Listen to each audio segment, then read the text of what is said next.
Tough. And we're starting. Tough afternoon for fantasy football fans as we have some major injuries to tell you about. Welcome to Fantasy Football Today. Show's about to start. Just a quick note for you on YouTube. Thanks so much for being such a dedicated audience. We do really appreciate it. What we really need you to do, though, is hit the subscribe button because we have every one of our podcasts we do live on YouTube. Plus, we have 3 live streams throughout the week: Tuesday night, Thursday afternoon, Sunday morning afternoon, to get you ready to set your lineups, to pick up whoever you want on waivers and to make some trades. So please hit subscribe, and we're going to get going right now on Fantasy Football Today. Derrick Henry, tough injury. Very, very unfortunate for the fantasy community. You just never think it can happen to Derrick Henry. He's going to be out at least 6 weeks with a foot injury, and this could be the return of Adrian Peterson. We'll talk about some of the options in that backfield and in your fantasy backfield. We also have Jameis Winston tearing his ACL and a lot of news. Maybe we'll get Christian McCaffrey back this week. That would be a silver lining. But it's Monday afternoon, and we're reeling a little bit here with all this injury news, but we got to keep you updated. We got to recap last night's very strange game. I don't even know what happened to the Vikings offense last night. Yeah. Very hard to diagnose, but we'll get into that. Plus 5 big topics: the emergence of Michael Carter, Eli Mitchell, what happens to Michael Thomas now with Jameis out for the season, and we'll talk a little bit of Dynasty today. What's going on, Chris? How was your Halloween? Good. I'm looking forward to this podcast, and I would really, really like it if I knew what we were talking about. I sent you the notes. You did not. Nope, you didn't. I checked this time to make sure. I did. Okay. I sent you earlier today. You said today's topics, but there's other stuff that we're talking about. Yeah. I know you put together a whole thing of notes. I know it's just that you don't really think of me as part of this show. And so you just never think to send me the notes. It's okay.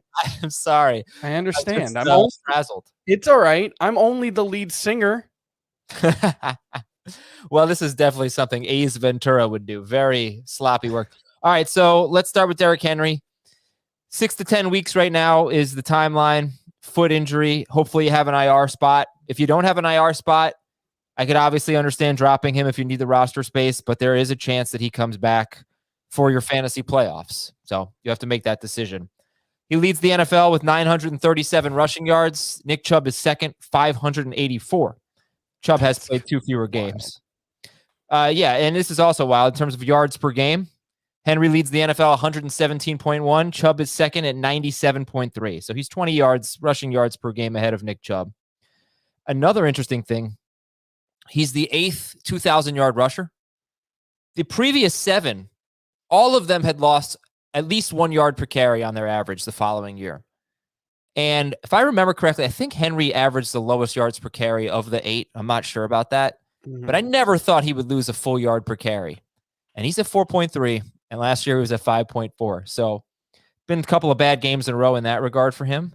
But that was he's only had like 1 big yard per carry game. He's only had 2 over 5 this season. Yeah, it's weird. It's a little weird. It's been high volume. The volume is so it's really hard to rush for 7 yards per carry when you have 30 carries, Yeah. Like that's really hard. There's a lot of those like 4 or 5 yards, 2, 3, 4 yard carries that you got to wait until you break the big one to boost the average. The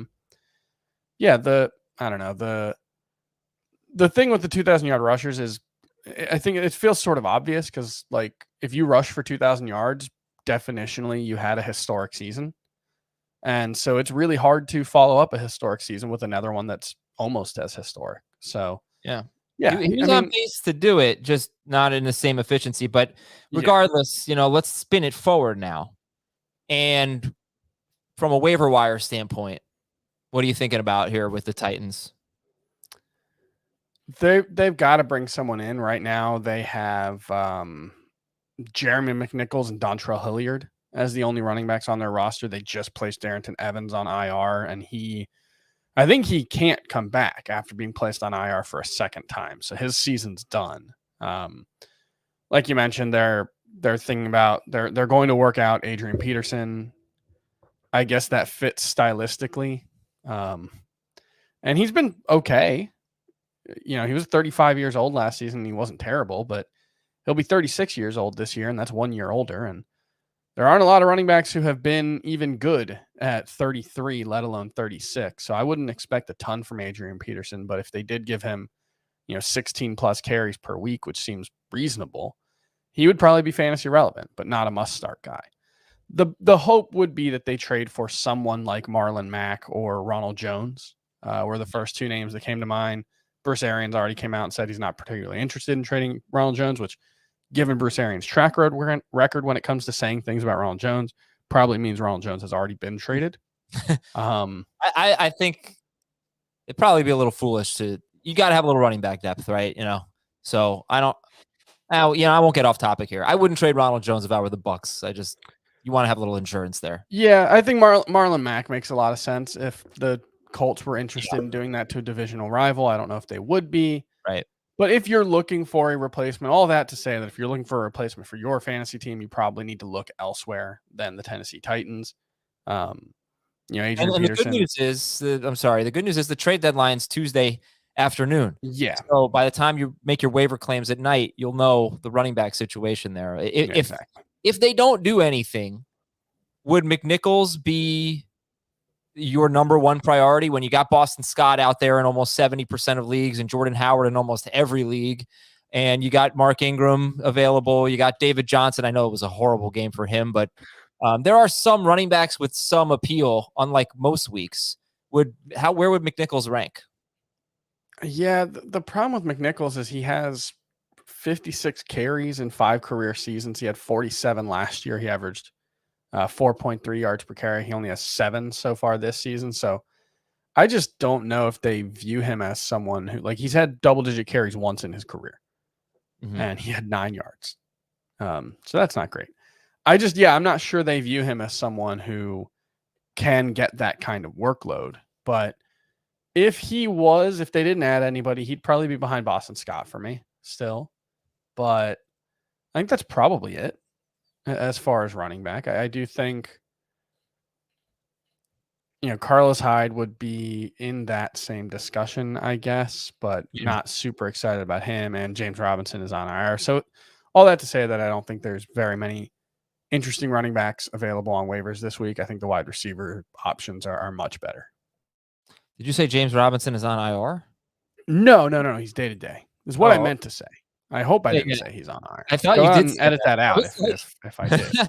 No, James Robinson. We actually got encouraging news this morning about James Robinson. He's day to day.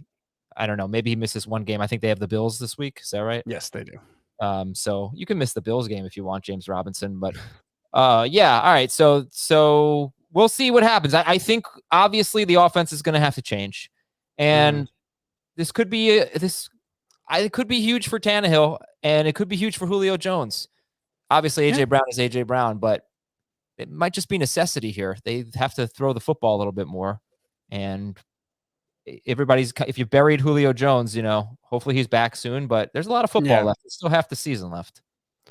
Yes. Yeah. There is still half the season left. Derrick Henry's dynasty value is really interesting. He's obviously the oldest. Correct me if I'm wrong. He's the oldest stud running back in football. I don't know if you want to count Cordero Patterson or something like that, but yeah, let's take a look at Heath's most recent running back dynasty rankings. And he's older than, I think the oldest one besides him is probably, how old is Austin Eckler? Is he 26? I'm not sure. Isn't that in Heath's rankings? Doesn't he have their age? Oh, he does. I just didn't look at that column. Literally, that's 2 columns over. I just didn't look. So, he is 27 currently. He is the only player above 26. He's the only player older than 26 inside of the top. Wow. 40.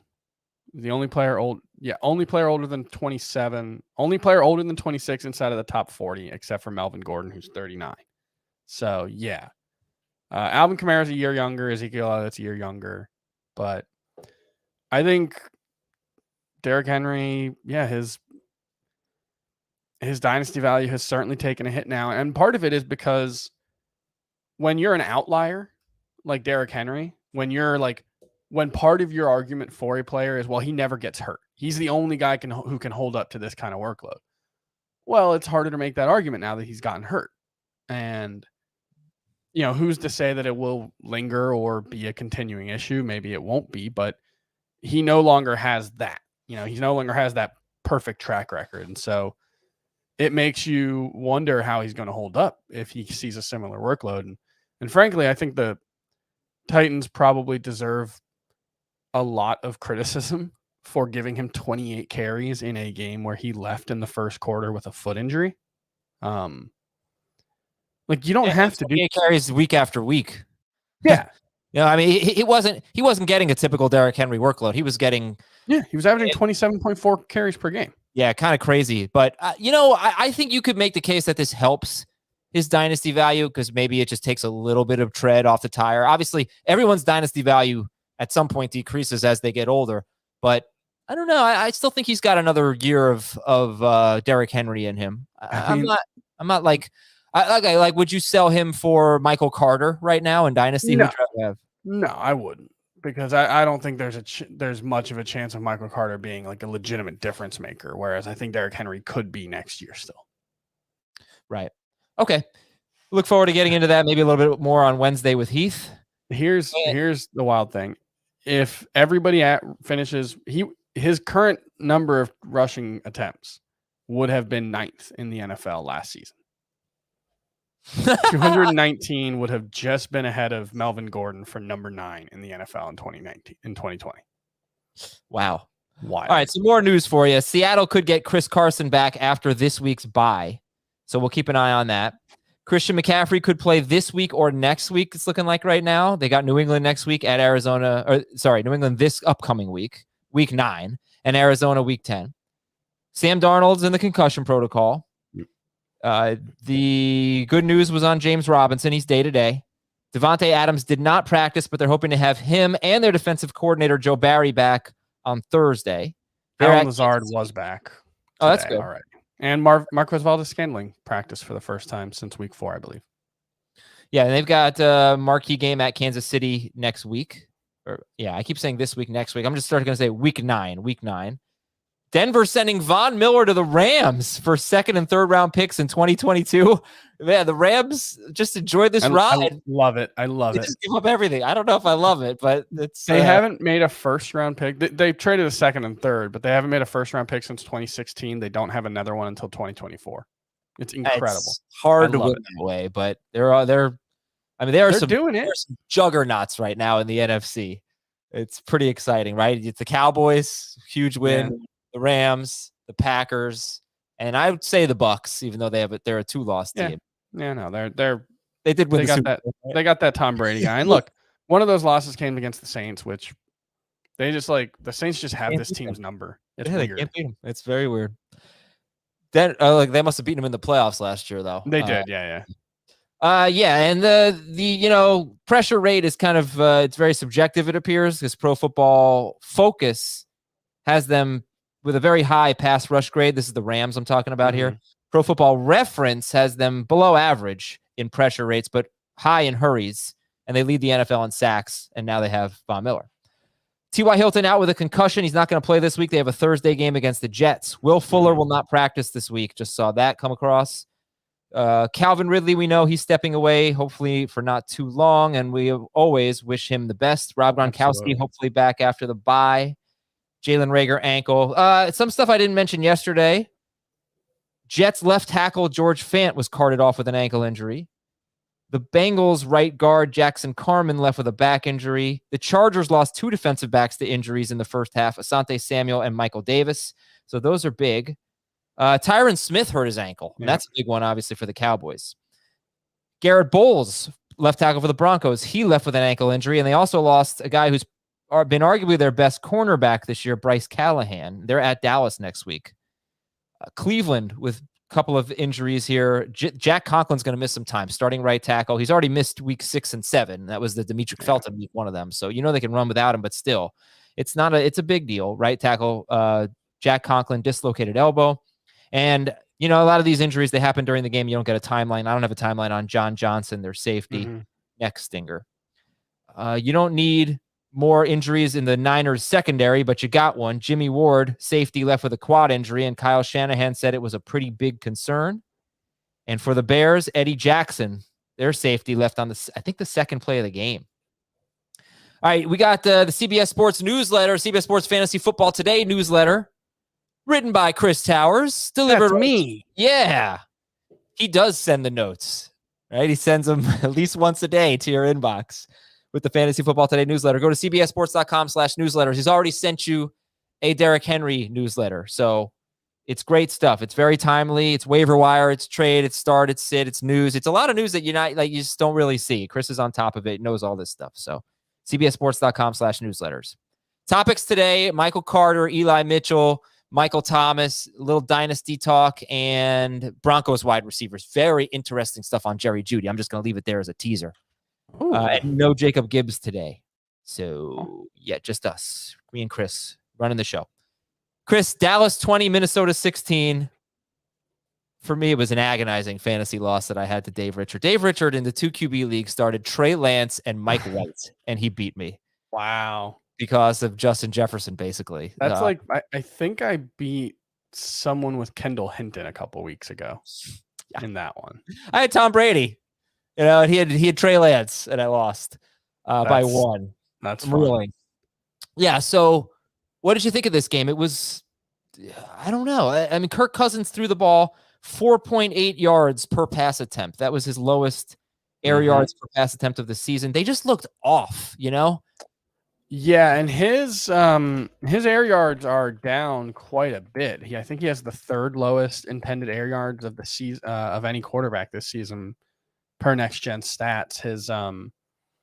His expected completion percentage is, I think, the 9th highest, or his completion percentage above expected is the 9th highest in the NFL, but it's a lot more short stuff than we've seen over the last few years. I think we've particularly seen that with Adam Thielen, has had a lot of shorter targets this year. And, you're talking about 1 touchdown in 3 of his last 4 games. And when you're talking about shorter targets, you're generally talking about targets that have a lower opportunity to score. And he's been a really high touchdown rate over the last couple of seasons. I think in large part, 1, because they do take a lot of shots in the play action game, especially, and 2, because they run so much between the 20s that an inordinate amount of his throws come in the red zone.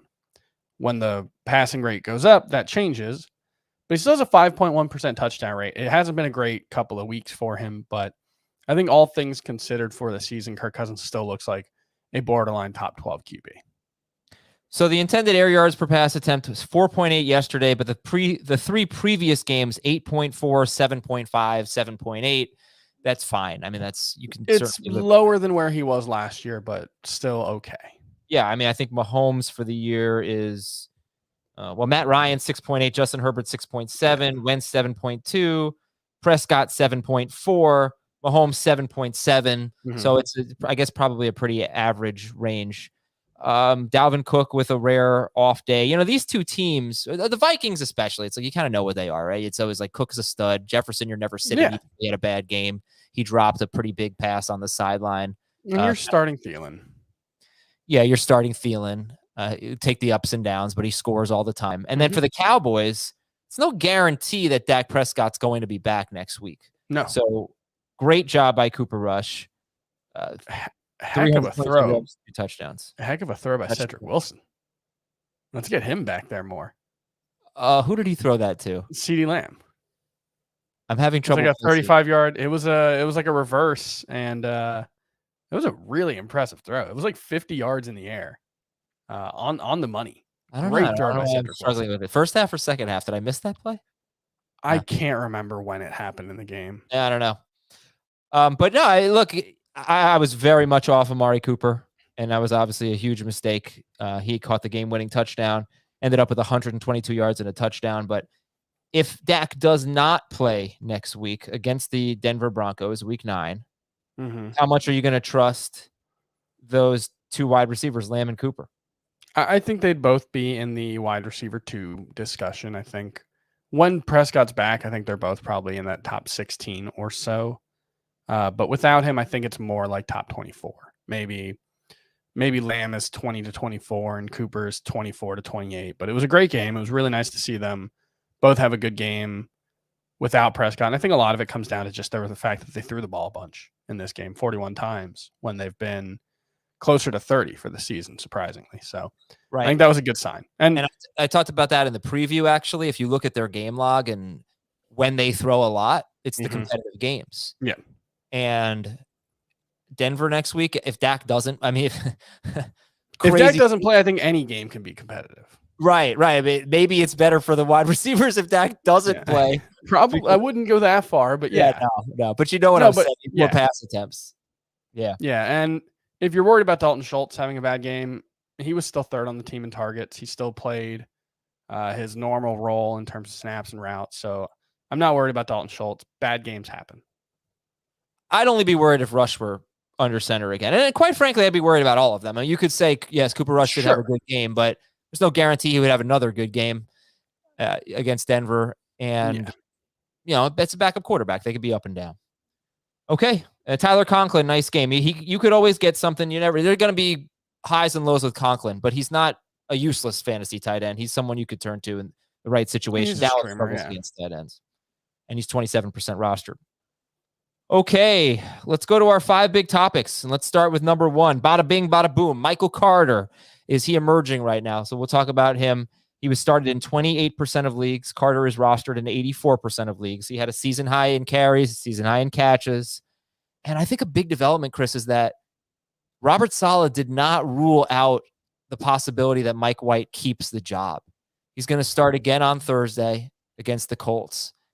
And he did not, I'm sure you're aware of this. He did not throw a ball more than 15 yards the entire game. I think he had like a 3.4 intended air, 3.7 intended air yards per attempt, which is wildly low. I mean, Kirk Cousins at 4.7 was very low. Right.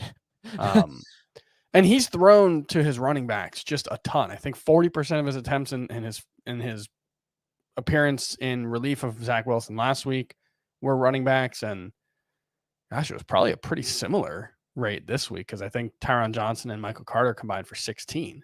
So that I think it would be kind of dumb if they started Mike White over Zach Wilson, but maybe do more stuff like this with Zach Wilson, maybe make his life a little easier because he's been running for his life. It's a good idea, but I just think the tendencies are different for the two quarterbacks, right? And Corey Davis didn't play in this game. You might factor that in, although he did play in week 7, and Mike White still threw 40% of his passes to running backs. Yeah, 20 out of 49, so about 41% this week. My gosh. Yeah. But all right, so it's relevant because I don't think Michael Carter can be a fantasy difference maker if he's catching 2 to 3 passes a game, which is what 100%. He was doing with Zach Wilson. Yes. Right? Like he's barely startable in that. Yeah. And his next 2 games are the Colts, who are third. His next 2 games are against top 3 defenses against the run. I think it's the Colts and the Bills. Yeah. Colts and Bills. Then the schedule gets much, much better. But what do you think? Do you think we should consider selling high? Because people are very fired up right now about Michael Carter, but this was by far his best game.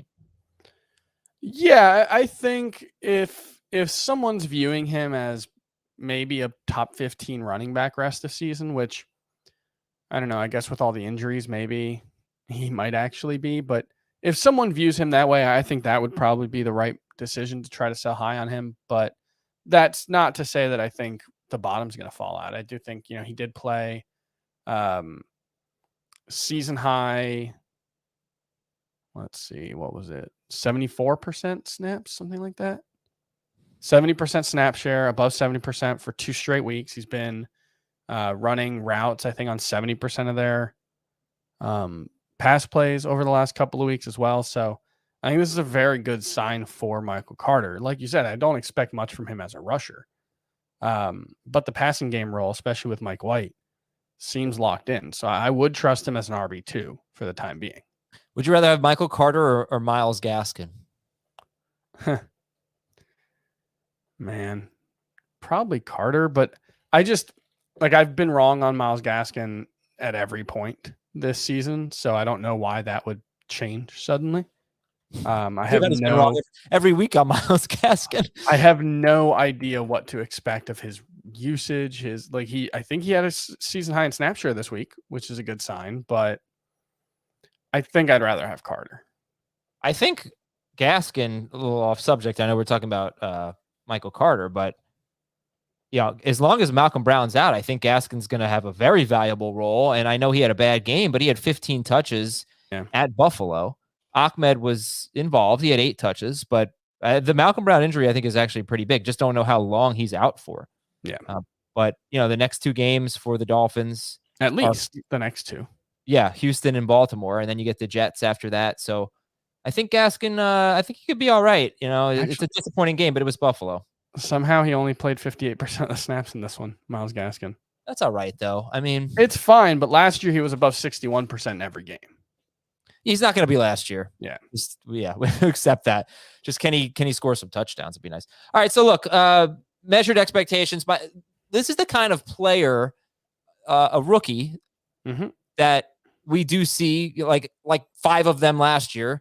Has a big 6-game stretch down the stretch of your season. I don't think he's going to go Jonathan Taylor or J.K. Dobbins on us here unless he's catching a lot of passes. So we'll keep that in mind. All right, second question. Maybe this guy is Elijah Mitchell. Is he possibly an RB1? This one comes from June, or the Jon, June, not the month.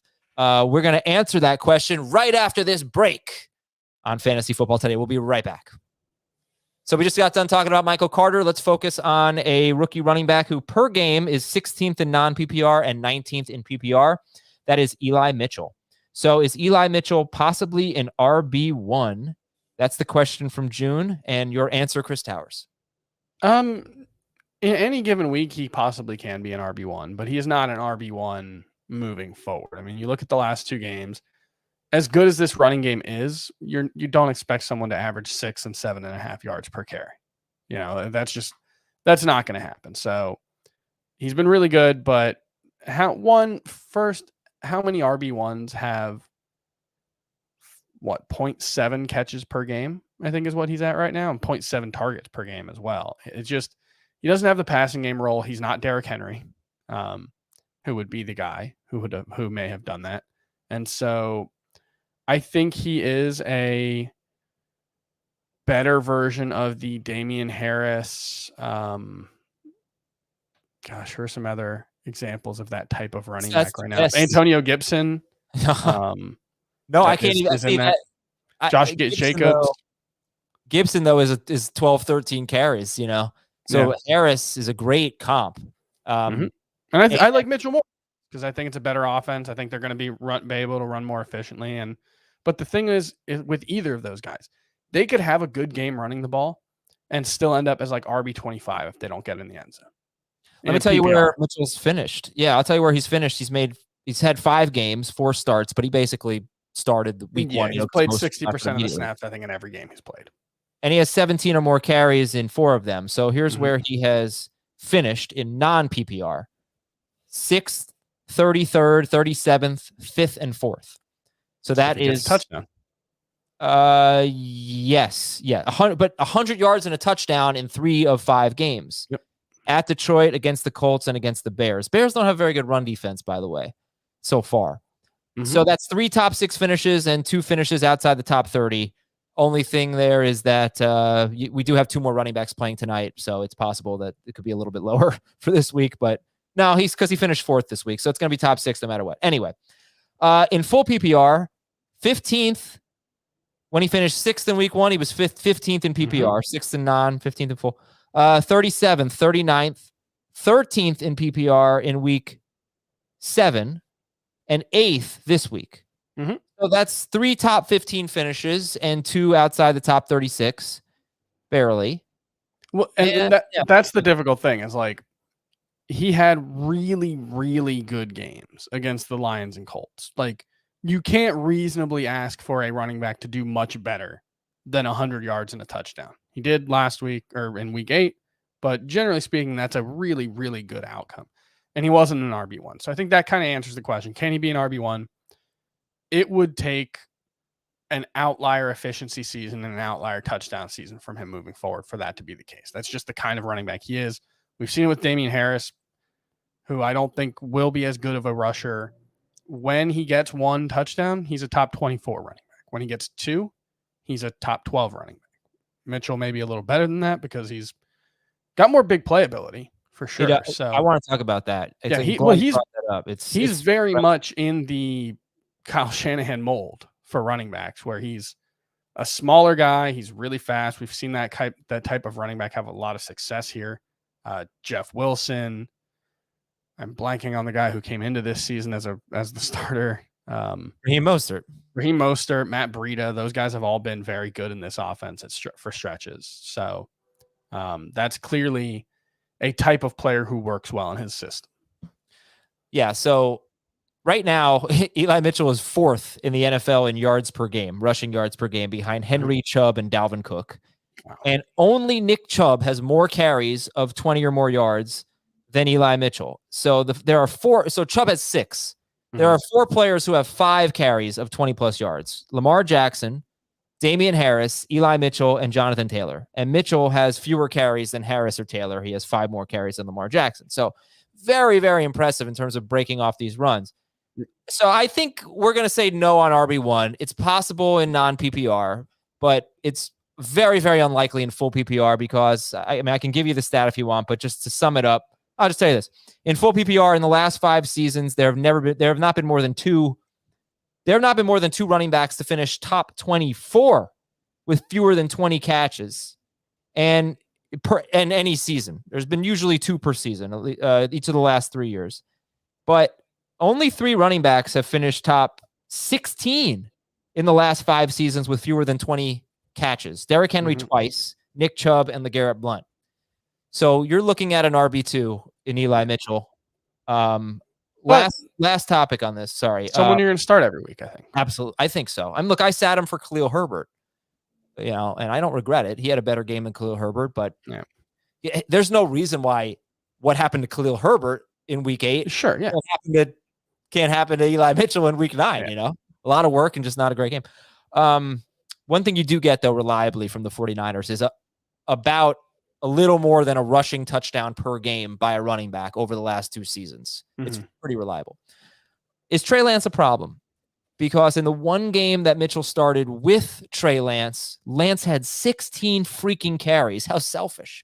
And only 9 for Mitchell. Yep. Is that do you think that's a problem if they go to Lance? I think to a certain extent. I mean, obviously Trey Lance is going to keep the ball on read option plays a lot more than Jimmy Garoppolo is. Yeah, Garoppolo did score a touchdown on a read option play this week, I think. Yeah, I think he had 2 touchdowns. But yeah, it does limit perhaps the floor for Mitchell. But the other thing you have to keep in mind is that rushing quarterbacks tend to help running backs' efficiency on a per carry basis. And so already being in an incredibly efficient offense, there are going to be more opportunities for Elijah Mitchell to break even bigger plays if he's playing with Trey Lance, if the defense makes the wrong read on one of those read option plays. So I do think it comes out in the wash. I think their running game will be better, even if the distribution might be slightly different if Trey Lance is the starter. All right, next topic from Chris Carmichael. What are your thoughts on the return of Michael Thomas? It's like the return of Michael Myers, Halloween 4. The return of Michael Thomas without Jameis Winston now. So I think this is like the 3rd week in a row where we've been talking about the return of Michael Thomas. And the problem with that discussion is Michael Thomas has not been spotted on a practice field yet. So I don't know how close he is. Nick Underhill, I believe he's with NewOrleansFootball.com now. I think he started his own site, but he was a long time Times-Picayune reporter, I believe. He has made it sound like Michael Thomas may not be particularly close right now, or at least he doesn't have any reason to think he is close right now. And so I'm pretty concerned. I had Michael Thomas as a sell low in last week's newsletter on Wednesday, where I talk about trade candidates, and it's not good for him that Jameis Winston is out. Obviously I don't think Trevor Siemian would be good for anybody, but if Taysom Hill's the quarterback, that offense is going to move the ball decently well, I believe, but it's going to be very low pass volume. And we've seen this year the Saints are thrilled to not have to throw the ball if they don't have to. And so I think he could see like a 35% target share with Taysom Hill and still only have like 7 targets per game. So that's a bit of a concern for sure. Yeah, I mean, his 16-game pace in 4 games with Taysom Hill last year was 120 catches, 1,372 yards, which is very low for 120 catches. But very good. And 0 touchdowns. Yeah, the 0 touchdowns thing would be, he's not going to put up big touchdown numbers, I think, with anyone, but with Hill, like my expectation for him with Hill would probably be something like a 6 or 7 touchdown pace for a full season. So bigger question to me is what happens to Kamara, because Kamara had 0, 1, 2, and 7 catches in 4 games with Taysom Hill. And that's a huge deal. Now, Michael Thomas played in that game, and he played in those games, and Michael Thomas had a 32% target share. Yeah. So you keep that in mind. But there were some concerning things with Alvin Kamara in this game too. With Mark Ingram making his debut, Alvin Kamara played his smallest snap share of the season, falling down to 67% after he had been at least 82% in every game since week 1. And ran a route on just 46% of the team's passing plays. Mark Ingram wasn't really involved in the passing game all that much. He was like 25% route share, but Kamara dropping to 46% is a big deal if it remains the case. I don't know. They keep winning, so I guess you can't criticize Sean Payton. I don't understand what he's done with this offense this season. Like, it just you can't criticize him though. Like it keeps working, so that's fine. But like, I don't know how you could have so many games where Alvin Kamara is just a non-factor in the passing game. It just does not make sense to me. But yeah, I'm not an NFL head coach. I'm not 5-2 or 6-2 or whatever he is this season. So I guess it doesn't really matter. But it's concerning for fantasy for sure, with Taysom Hill coming back and the role with Mark Ingram. Yeah, Taysom Hill I still think could be my number 1 waiver wire priority. I have a hard time passing up Boston Scott, but Taysom Hill could be a real difference maker. I think he would probably be a top 12 quarterback or very close for me. But he also hasn't played since that concussion. Or practiced since that concussion. Right. So we don't know how far he is away from returning. All right, we got a question here from Anthony. Topic number 4, the Broncos wide receivers. I teased it. I said there was something very interesting. I think I oversold it a little bit, but this is what Vic Fangio said about Jerry Jeudy. A couple of his catches were big. I think his ankle bothered him a little bit there late, but it was a good decision to not play him last week, even though he was medically cleared. He needed a week of practice. Hopefully he'll come out of the game feeling better, and it got a little calloused from playing football for the first time since week 1. Meanwhile, The Athletic said, for much of the day, it almost looked as if the Broncos were using Jerry Jeudy as a decoy in his first game since the week 1 opener. He ran back and forth across the formation in motion, pantomiming run fakes or simply moving from one slot spot to the other, but his targets in the passing game were limited for much of the game. So, Chris, I just took those 2 things as he was not 100% healthy. And we should not take this game, in which Bridgewater only threw 26 times, by the way. We should not take this as emblematic of what's going to happen rest of the season. Yeah, he plays 71% of the snaps, ran a route on 77% of the pass plays. Those are probably lower than you would expect moving forward, but not so low that you shouldn't think that he's healthy. He did say today that he feels fine after playing, so that's a good sign. Now, I expect his role is going to grow. I don't know if he's going to be the number 1 guy in this offense. Courtland Sutton's very good, and he's shown this season that he really is back to 100% and is a very good wide receiver. So maybe Jerry Jeudy's a 1B, maybe he's a wide receiver 2 for them. But I think the bigger thing with his return is, and the return of, hold on, I've got the pronunciation, Albert Okuwebanam. Okuwebanam, yes. I was working on that this morning, and then I completely I'm bad with you have to look in a mirror and say it, Alberto. Everybody calls him Alberto. Alberto, yeah. I think that's worse for Noah Fant, who didn't really play a particularly big role. I think he had his lowest snap share since Alberto's injury in week 2. He had been above 87% in 5 straight games and was below 80% this week. So I think that's a concern for Noah Fant, but I think Jerry Jeudy, maybe he doesn't quite get going until week 12 when they come back from their bye. Maybe it's just more of the same for the next couple of weeks, but I think Jerry Jeudy is going to be fine. Would you rather have Jerry Jeudy or Michael Thomas? Jerry Jeudy. He's active. He's currently playing football. Yeah, that's correct. Would you rather have Jerry Jeudy or Michael Pittman? Pittman. I've been very wrong on him. Yeah, I dropped him in a league. I mean, he was like 101st in yards per route run and targets per route run last season. He was playing a big role and they just weren't throwing to him. And that has changed in a huge way so far this season. So it's a good sign. He took a leap. One big dynasty take. That's our last topic. One big dynasty take. Very vague. Got anything? One big dynasty take. See, maybe I should look at the. Well, maybe I should send them to you. But I actually did send this to you. No, you sent this to me. I mean, Derrick Henry, I think, is a big one.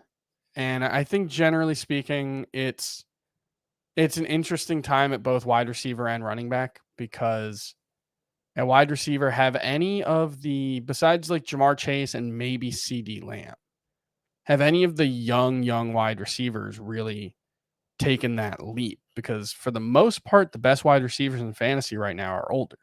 Jefferson. Justin Jefferson, sure, he's amazing. But, Devontae Adams, Tyreek Hill, Stephon Diggs, those guys are all like 26 to 27. Yeah, Debo's 24, I think, 25. He's a third-year guy. But Marquise Brown, he's definitely leapt. But have they passed? Oh, it's been a bad year. We talked about that a couple weeks ago. The year 2 wide receivers, they are just not. They're not getting it done right now. I still think the future is very bright for Higgins, maybe even the near future. Ayuk, you got to have a lot of concerns. Claypool. Although I will say there with Claypool. Ayuk, this is more of a short-term thing, although I still like him long-term. If you can get him in a dynasty league, if you can get him for like a second-round pick, I would try to do that right now. But Ayuk actually led all 49ers wide receivers in routes and snaps yesterday. And didn't do anything. That's a very good sign. I think it's a bad. I mean, it is a good sign, but wouldn't it be nice if he had a good game with that? He had 7 targets and like 58 yards, right? Something like that. Let's see the final numbers on Ayuk. Maybe 44 yards. 45. Yeah. 4 catches for 45 yards. That's a season high. Yeah. Yeah. All right, so it's an encouraging development there. Yeah. We'd like to see more. But yeah, I still think there's a changing of the guard that's going to happen at wide receiver. And I think the emergence of Justin Jefferson last season and the emergence of Jamar Chase so far this season, along with, I think, A.J. Brown still being 24, I think that's probably the top 3 moving forward in my eyes. So, yeah. But I still think like the Metcalf is right there. Yeah. Yeah. That was an interesting game. You don't know whose quarterback's going to be next year, but he's right there. That was an interesting game for the Seahawks. 21, all but 2 of their targets, I think, went to Lockett and Metcalf. So it's like, what are you guys doing? What are you guys doing defensively? I guess so, but it's not that hard to figure out what's going on. My big takeaway dynasty-wise is every week that goes by, you just have to wonder what Cam Akers' role is going to be next year. Really what Darrell Henderson's role is going to be next year. Yeah. He's doing a really good job. And then also James Robinson has had a great year too. So I just feel like if you have ETN, if you have Cam Akers, you just don't know what to expect. Oh, we got breaking news. All right. Titans are signing Adrian Peterson. Cool. Okay. Yeah. What do you think? I have a hard time seeing myself ranking him consistently higher than like 26th. Like Damian Harris is usually right around 24. And I don't see any reason to think Adrian Peterson's going to be better than Damian Harris moving forward. No, but if Damian Harris were on waivers, I would spend a whole lot of fab on him. He'd be right. But I don't think Damian Harris is going to be like, okay, I wouldn't drop all of my fab on Adrian Peterson. I would have to be really, really desperate at running back. And I don't think I'm that desperate in any of my leagues. So I wouldn't be making him that big of a priority. I think I'd rather have Boston Scott. I know his time of relevance may be shorter, but what we saw yesterday, I think I would rather have him than Adrian Peterson. Especially because is Peterson going to play this week? Oh, I don't know. But all right. Per game, when he plays, you could have the entire season basically beginning in week 10. I don't have their schedule in front of me. Yeah, I think he's flex worthy if he's the starting running back. Don't know how it's going to play out here. They might bring in someone else too. They might make a trade. Yeah, I would expect he's going to average right around 60 to 70 total yards per game. If he's the starter moving forward. And right. Probably not a lot of catches. Probably very few catches, probably a decent touchdown rate, but certainly not Derrick Henry's. I think it's going to be better for Ryan Tannehill than it is better for any of the running backs that they add, unless they go out and add someone, legit. And I don't think Adrian Peterson's legit. I think he's 36 years old, and it's really, really incredible how fine he is as a NFL running back. And he could have quit by now, but he's apparently too legit to quit. And we got to go. No, yeah, I agree that's probably the show. All right, thanks so much, everybody, for watching and listening to Fantasy Football today. Check out FFT in 5. Chris and Dan Schneier on tonight/tomorrow morning to recap Monday Night Football, the big Giants upset of the Kansas City Chiefs. Rough year for the Chiefs. And we'll talk to you tomorrow with the waiver wire and a much more Adrian Peterson talk on Fantasy Football today.